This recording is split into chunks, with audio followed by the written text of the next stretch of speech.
for an exam or working on a project and go to bed feeling like you could sleep for a week. Now imagine that you actually did sleep for a week. Well, that's basically what happened to Beth Goodyear when she was about to turn 17, except she fell asleep and didn't wake up for 6 months. Okay, technically she did wake up once a day, but she was always in a dream or trance-like state, and she was only up long enough to eat and use the restroom, but then fell back asleep again. No, Beth was not injured, she was not in a coma, she just couldn't wake up, and doctors have no idea why. But they do have a name for it. It's called Kleine-Levin syndrome, KLS, also known as Sleeping Beauty syndrome. Although the name sounds all magical and sweet, this illness is actually the evil stepmother of all nightmares. Like I mentioned, those who are affected basically sleep non-stop, and even when they're awake, they're not really awake. Each episode of this nap attack from hell could last for a few days to several months, and doctors have no clue what's even triggering it, let alone know how to treat it. And if you're thinking, oh, what's so bad about that? You just get to sleep all day. Well, here's the thing. If you're affected, you have no idea when you're gonna fall asleep and have no idea when you're gonna wake up. This means that you can't take care of yourself. Someone has to be around to make sure there's food, there's water, and life is just passing you by. You can't go to school, you can't have a job, you might miss all those special times in life like prom, graduation, major holidays. In Beth's case, she has been asleep more than she has been awake, and when she wakes up, she has no idea what happened or any concept of time. Beth will usually only stay awake for a couple of weeks before this illness strikes and she's asleep again. According to neurologist Dr. Guy Leschziner, the difference between KLS and other sleep disorders is that those suffering from KLS will also show clear personality changes. They feel as if they are in a dreamlike state, very separate from the world around them.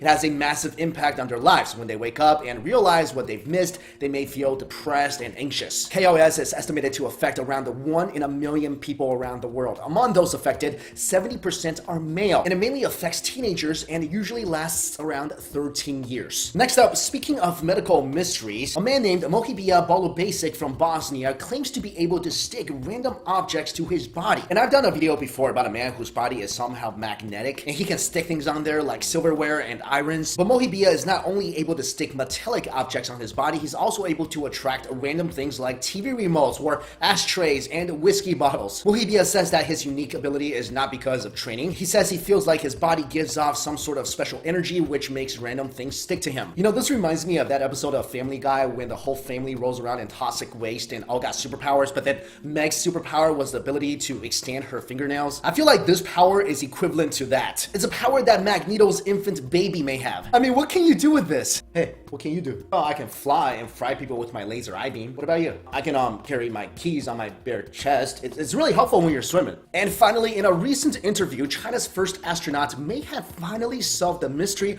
of why no intelligent alien beings have revealed themselves to us yet. Astronaut Yang Li Wei was aboard the Shenzhen 5 spaceship during a 21-hour mission in 2003 and said that he heard a creepy, mysterious knock on the spaceship that occurred time to time. He said the knock neither came from the outside nor the inside of the spaceship, but sounded like someone is knocking the body of the spaceship, just as knocking an iron bucket with a hammer. The sound made Li Wei very nervous, but he couldn't really figure out where the knocks were coming from. Other astronauts have heard similar knocking sounds, and to this day, no one knows what they could have been. So yeah, my theory is apparently the aliens came, they knocked, no one answered, so they left and probably thought we were all super rude. They're probably talking to each other like, so yeah, we traveled 1 trillion miles to this planet called Earth. We stopped at the gate and saw some random dude just floating inside. We knocked to be polite and no one opened the door. That was so rude because we see the guy in there. So we decided to leave and not give these guys our super awesome space travel technology. To summarize, in this video, we covered the Sleeping Beauty syndrome, the worst superpower in the world, and the aliens came but we did not open the door. Guys, let me know your thoughts on any one of these topics. Let me know what you think the mysterious knocking sounds were. Also, if you like this video, I would really appreciate it if you hit that like button. Thank you all so much for watching.